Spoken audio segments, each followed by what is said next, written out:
verdad que es una maravillosa oportunidad poder escuchar y compartir la palabra de Dios en el primer domingo de nuestro año 2022. La verdad que el Señor ha sido bueno con cada uno de los que estamos acá, ¿verdad que sí? Entonces vamos a comenzar en esta noche y quiero que abramos nuestras Biblias en 1 Timoteo, la carta de Pablo hacia Timoteo, en el capítulo 1.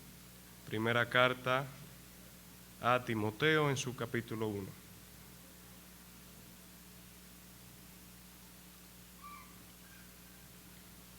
Cuando lo tengan pueden decir amén. Amén. La palabra de Dios la leemos en el nombre del Padre, del Hijo y del Espíritu Santo. Amén.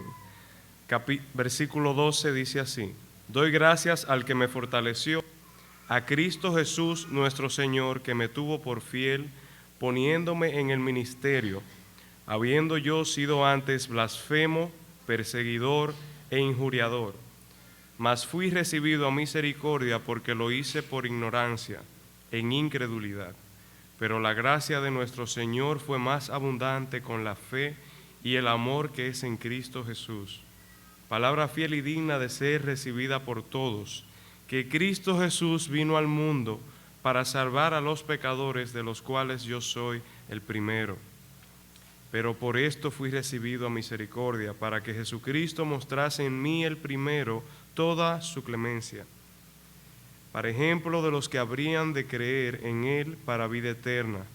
Por tanto, al Rey de los siglos, inmortal, invisible, al único y sabio Dios, sea honor y gloria por los siglos de los siglos. Amén. Oremos. Amado Dios, perfecto Padre, bendito Señor, gracias te damos, Señor, gracias te damos porque tú has sido fiel, tú has sido misericordioso, Señor, con cada uno de nosotros, oh Padre. Y tu misericordia y tu fidelidad han sido tal, Señor, que incluso en esta noche, Señor, podemos decir que tú has sido bueno, Padre. Tú has sido bueno porque nos has dado muchas cosas, Padre, que no merecemos, incluyendo tu salvación. Y en esta noche quiero, Padre, que sea tu Espíritu Santo dirigiendo, Señor, lo que tu siervo va a decir, para que sea tu Espíritu Santo también trabajando en nuestros corazones y que nosotros podamos aceptar en nuestros corazones y en nuestras vidas tu palabra, para no solamente, Señor, ser oidores de tu palabra, sino también hacedores.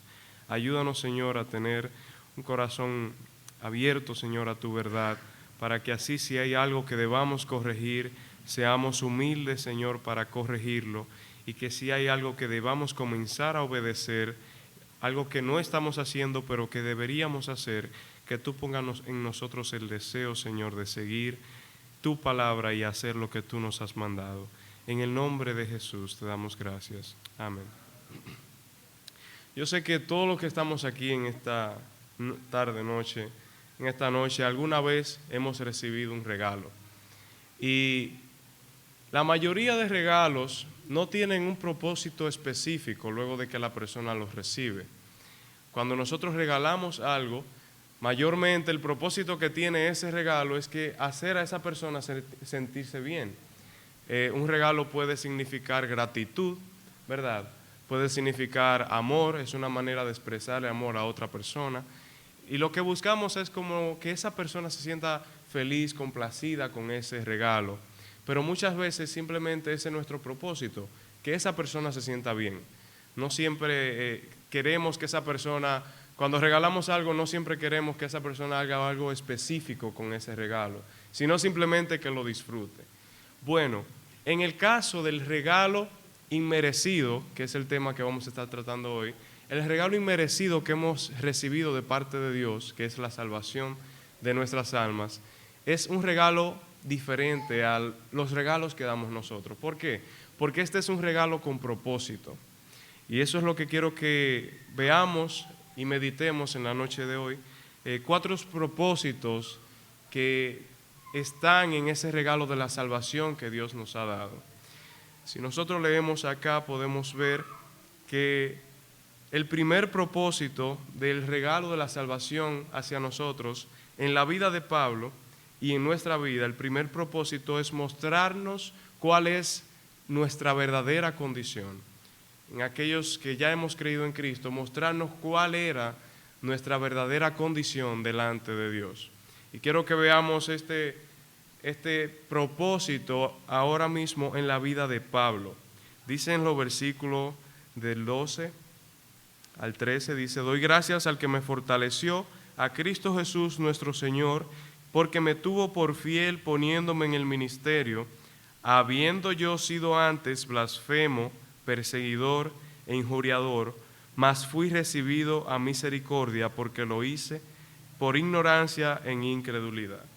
Estas palabras Pablo las está diciendo ahora, luego de que ya Cristo ha transformado su vida, luego de que ya Cristo ha salvado a Pablo del castigo del pecado, y luego de que ya Pablo tiene un ministerio activo en lo que es la obra del Señor. Pero vamos a echar un vistazo a quién era Pablo antes, ¿verdad? Una pequeña descripción que nos da la palabra de quién era Pablo. Vamos a ver rápidamente en Filipenses capítulo 3. Filipenses capítulo 3, versículo 4 al 6, dice así, 3, 4 al 6, dice: aunque yo tengo también de qué confiar en la carne, Pablo hablando, dice: si alguno piensa que tiene de qué confiar en la carne, yo más, circuncidado al 8º día, del linaje de Israel, de la tribu de Benjamín, de hebreos de hebreos, en cuanto a la ley, fariseo, en cuanto a celo, perseguidor de la iglesia, en cuanto a la justicia que es en la ley, irreprensible. En este pasaje Pablo está diciendo que nosotros ya no tenemos que estar pendientes de las cosas del mundo, y ahí mismo da un recuento de que si debiéramos estar orgullosos de la cosa, de lo que somos aquí en la tierra, él tiene más razones para estar orgulloso. Y entonces le empieza a hablar de cuáles son sus atributos, por así decirlo, en cuanto a lo terrenal. Para el antiguo tiempo, el ser fariseo sería como aquí tener una posición política muy prestigiosa. Entonces Pablo era fariseo, pero no solamente Pablo era fariseo. Pablo era de la tribu de Benjamín, o sea que era israelita, de padres hebreos, lo cual tenía mucha importancia en ese tiempo. Pero Pablo también había nacido en la ciudad de Tarso. Tarso era la ciudad más prestigiosa de personas intelectuales, donde estaban las mejores universidades en ese tiempo. Entonces no solamente nació en Tarso, sino que también fue a Jerusalén a estudiar. Y dice aquí que fue instruido bajo los pies de Gamaliel, quien era un profesor de mucha estima en Jerusalén. O sea, estamos leyendo la vida de una persona que tenía mucho prestigio, que había vivido una vida con muchos privilegios, pero también que tenía un linaje privilegiado. ¿Qué pasa? Que este era el Pablo de antes, y así era como Pablo se veía a sí mismo, antes de que Cristo lo encontrara. Y así era como la persona lo veían. Cuando una persona veía a un fariseo que había estudiado, que era circuncidado, estaban viendo a una persona santa, que estaba cumpliendo con todas las leyes judías. Esa persona estaba bien delante de los ojos de Dios, según lo que decía la gente. Esa persona se lavaba las manos cuantas veces antes de comer, como decía la ley judía. Esa persona guardaba el sábado, como decía la ley judía. Esa persona oraba, ayunaba, daba ofrendas, hacía todo lo que decía la ley de Dios, pero también, como hacían los fariseos, obedecía todo lo que eran las tradiciones de los padres. Y este era el Pablo pasado, este era el antiguo Pablo antes de Cristo, un hombre que de cierta manera mostraba santidad, pero por dentro no era igual, porque su confianza, la confianza de la religión farisea y judía en aquel entonces, estaba en la ley. Confiaban que obedeciendo las cosas, las enseñanzas de los antepasados, obedeciendo todas las costumbres judías, era la manera en que ellos iban a encontrar la salvación. Era la manera en la que ellos iban a estar cerca de Dios. Entonces, un fariseo que hacía todas las cosas que los judíos debían hacer, era una persona que iba a llegar al cielo, era una persona que estaba bien con Dios, era una persona que tenía todo lo que una persona de Dios deseaba tener. Esa era la equivocación en la que se encontraba Pablo antes de que Cristo lo salvase. Pero no se queda aquí. Pablo siempre ha sido, ya sea antes de Cristo, después de tener a Cristo, siempre ha sido un hombre devoto. Y Pablo era tan devoto a su religión que él no se conformaba con discutir con aquellas personas que no estaban de acuerdo con él, sino que también perseguía y encarcelaba a todas las personas que no estaban de acuerdo con las leyes de los fariseos. Vamos a leer también en Hechos capítulo 22, simplemente para tener una idea mejor de cómo se comportaba Pablo antes de que Cristo llegara a su vida. Hechos capítulo 22, desde el versículo 3 al 5. Perfecto. Dice: yo de cierto soy judío, nacido en Tarso de Cilicia, pero criado en esta ciudad, instruido a los pies de Gamaliel, estrictamente conforme a la ley de nuestros padres, celoso de Dios, como hoy lo sois vosotros. Perseguía yo este camino hasta la muerte. Cuando Pablo dice perseguía este camino, quiere decir que perseguía el camino del Evangelio, perseguía a los cristianos. Perseguía yo este camino hasta la muerte, prendiendo y entregando en cárceles a hombres y mujeres, como el sacerdote también me es testigo, y todos los ancianos de quienes también recibí carta para los hermanos, y fui a Damasco para traer presos a Jerusalén también a los que estuviesen allí, para que fuesen castigados. Un hombre que estaba cegado con su creencia errónea, que perseguía a los hijos de Dios, que mataba a creyentes, que estaba incluso presente en la muerte de Esteban, que fue asesinado a pedradas. Entonces, estamos viendo un hombre que es un asesino, un hombre que es perseguidor de la iglesia, pero que enfrente de todas las personas está haciendo lo correcto. Esa es la visión que Pablo tiene de sí mismo. Yo estoy en el camino correcto. Y estos cristianos que yo estoy persiguiendo y encarcelando, lo estoy haciendo por el Señor. Y yo sé que el Señor se place en que yo estoy persiguiendo a estas personas que se llaman ser sus hijos. Este nivel de error tenía Pablo en su mente. Entonces, es por esto que el regalo de la salvación es un paquete que una de las primeras cosas que hace es hacernos dar cuenta de cuál es nuestra real condición delante de Dios. Porque si leemos en el pasaje que empezamos, en 1 Timoteo capítulo 1, ¿cómo se describe Pablo ahora? Luego que él dice que daba gracias a Dios porque lo puso en el ministerio, dice que Dios lo llamó para servirlo, a pesar, dice él, habiendo sido yo antes blasfemo, perseguidor e injuriador. O sea, aquí ya no estamos viendo al Pablo que fue correctamente enseñado. Aquí no estamos viendo al Pablo que era fariseo, que era hijo de hebreos. No estamos viendo a un Pablo que está bien con todo el mundo y que se considera que está haciendo la voluntad de Dios. Ya Pablo ha tenido un cambio de mente. El Evangelio, Cristo había cambiado la mentalidad de Pablo. Le había mostrado cuál es la verdad. Y yo he escuchado muchas veces que hay personas que han dicho, predicadores o personas que comparten la palabra, que la Biblia primero te hiere para luego sanarte.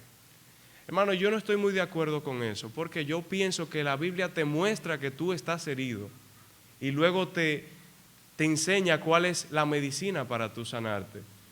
La Biblia simplemente muestra cuál es tu condición, como decía la hermana en su poesía.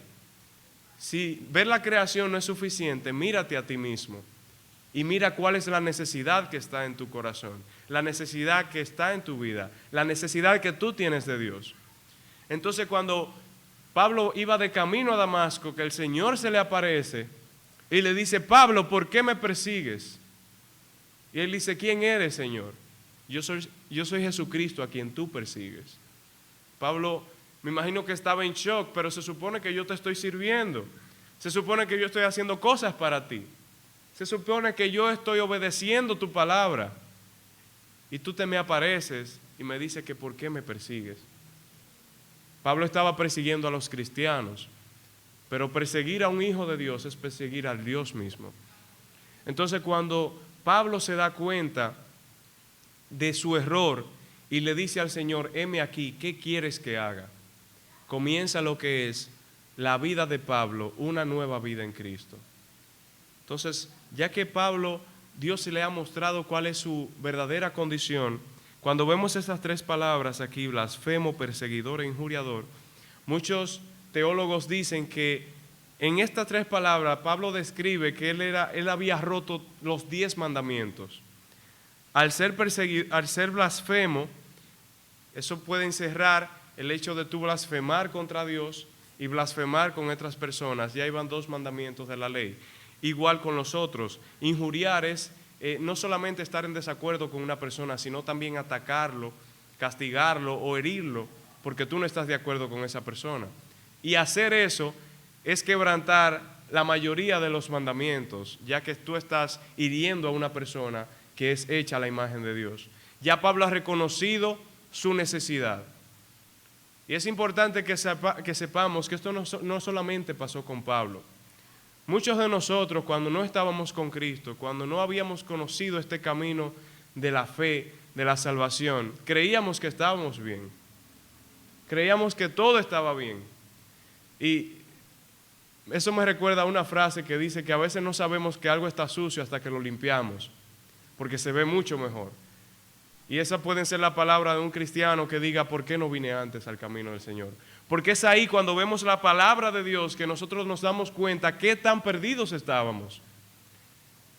Pablo confiaba en la ley, en las cosas, las obras para salvarse, las cosas que los hombres le decían que hicieran, y él confiaba en eso para poder ser salvo.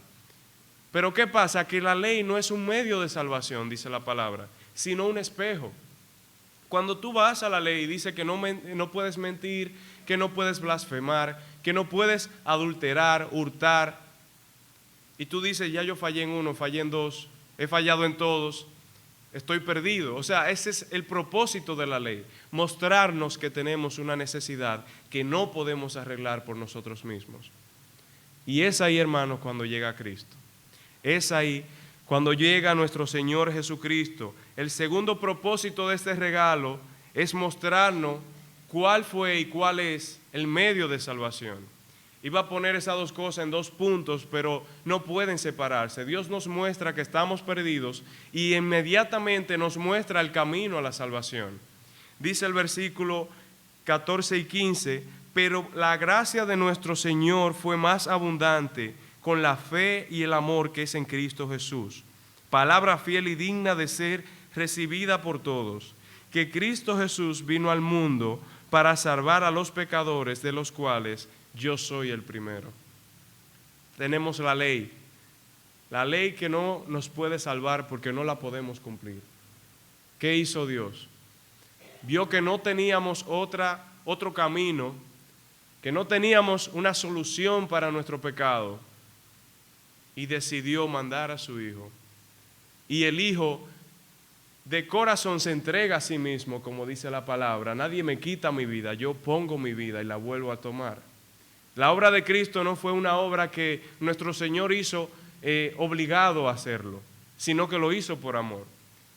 Debemos entender y recordar dónde estaba Cristo antes de venir al mundo. Cristo estaba en el cielo, siendo adorado por ángeles que no podían ni siquiera descubrir su cara, porque no aguantaban la gloria del Señor, siendo adorado por legiones y legiones de ángeles. Sin embargo, vino a este mundo, se cubrió de un cuerpo limitado a enfermedades, a cansancio, hambre, sed, dolor, para poder tomar nuestro lugar. Muchas personas, nosotros entendemos lo que es el Evangelio, pero hay muchas personas ahí afuera que saben que Cristo murió en una cruz, pero no saben por qué. Amigos, si tú me escuchas en esta noche, si estás escuchando la transmisión o si hay algún amigo que nos visita, la paga del pecado es muerte. Y es por eso que nosotros estábamos condenados al infierno. Y aquel que no ha entendido el mensaje del Evangelio está condenado a sufrir eternamente en el infierno, porque ha pecado. Entonces, ¿qué hizo Dios? Dios mandó a su Hijo para que tomara tu lugar en tu muerte. No lo castigues a Él, castígame a mí. ¿Y por qué el sacrificio de un hombre puede traer el perdón a todo un mundo, a todo un país, a todo el mundo? ¿Por qué? Si es solamente un hombre. Bueno, porque en Cristo no hubo pecado. Cristo no estaba muriendo por sus pecados, porque nunca pecó.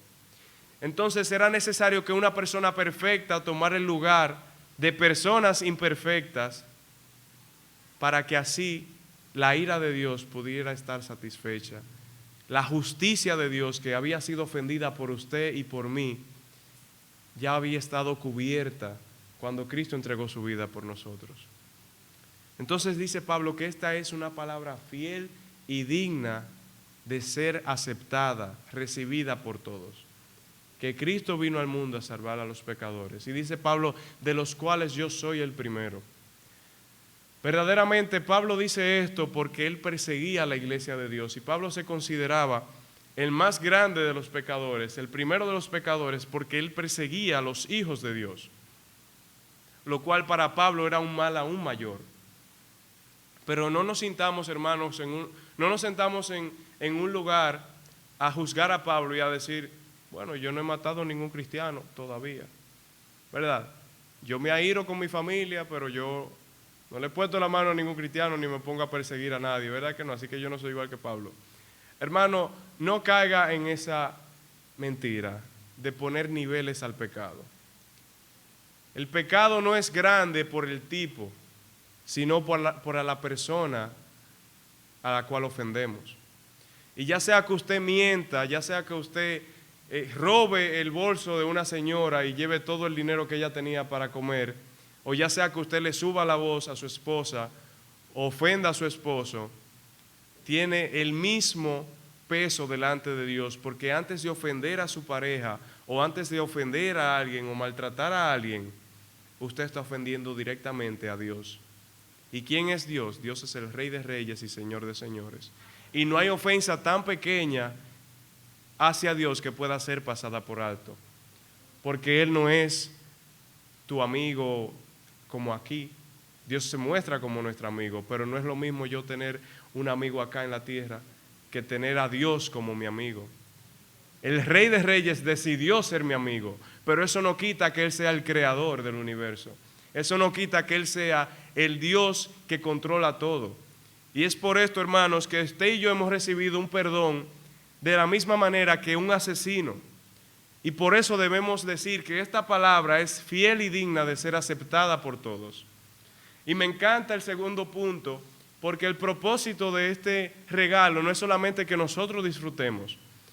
Recibimos salvación, reconocemos que estamos mal, pero también Dios nos da este regalo para que nosotros podamos llevarlo a más personas. ¿Qué dice la palabra?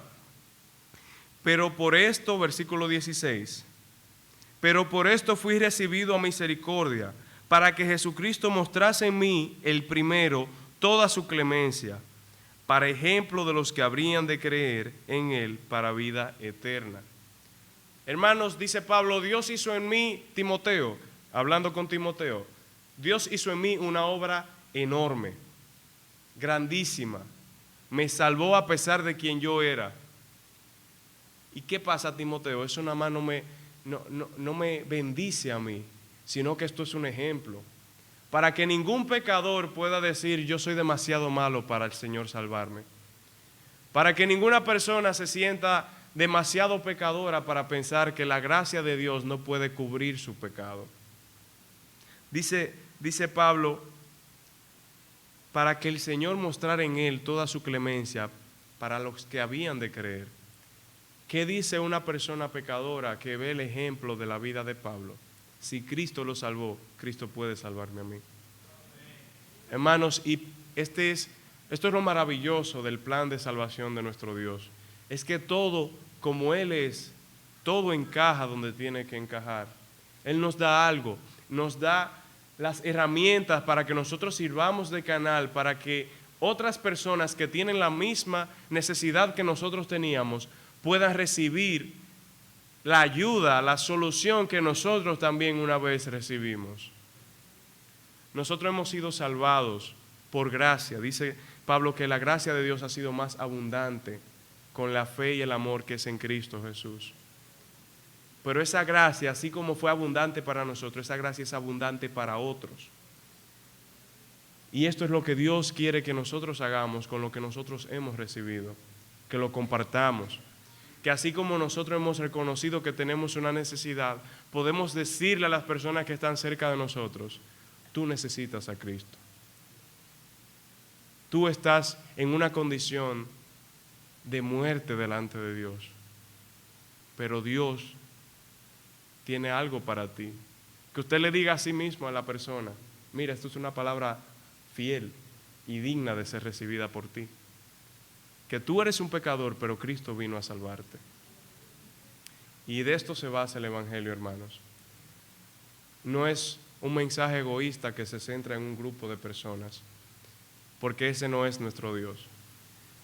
Es una obra que ha sido hecha, consumada, para que todo aquel que en Él cree no se pierda, mas tenga vida eterna.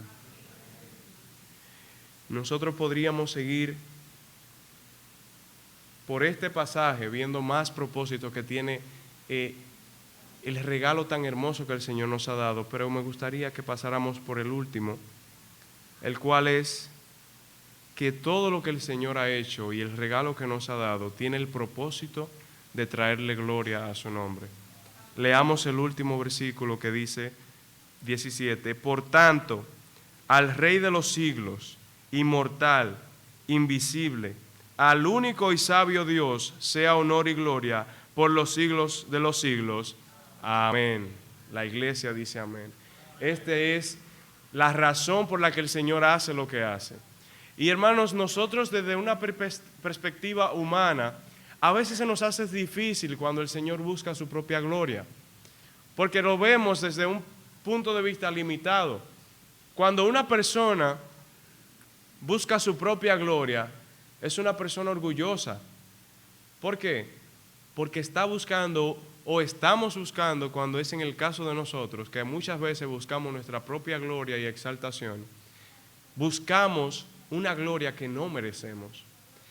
Pero hermanos, cuando Dios demanda su gloria, está pidiendo la gloria que Él se merece. Está pidiendo o está buscando una gloria por la cual Él es digno. Nadie puede mirar el mar y decir, wow, me pasé con ese mar. Nadie puede mirar una montaña, óyeme, pero esa mata le quedó. Es que Dios es el creador. En la obra del Evangelio, muchos les es difícil aceptar el Evangelio porque pueden decir, es que no es posible que yo no pueda hacer nada para salvarme y que yo tenga que creer en Cristo. Hay algo que yo deba hacer. No, amigo. Dios hizo todo lo que se debía hacer porque usted y yo no éramos capaces. Y es por esto que Él merece toda la gloria. Porque fue una obra que empezó en la mente de Dios, fue llevada a cabo por el mismo Dios y fue consumada por el mismo Dios. Y es una obra que sigue adelante. Cristo resucitó, pero no se quedó ahí. No se quedó en este mundo de que vamos a estar aquí por siempre, teniendo hambre, con enfermedades, con COVID. No, Cristo viene a buscar a su iglesia y nos ha dado una herencia incorruptible, incontaminada e inmarcesible, como dice Pedro. Hermano, y nosotros tenemos que vivir a la luz de que todas las cosas que Dios ha hecho han sido creadas para su gloria. Porque es ahí cuando nosotros vamos a empezar a disfrutar las cosas como Dios desea que nosotros las disfrutemos. Hermano, si usted piensa que su matrimonio debe traer gloria a Dios, usted va a tratar a su esposa de una manera que pueda traer gloria a Dios.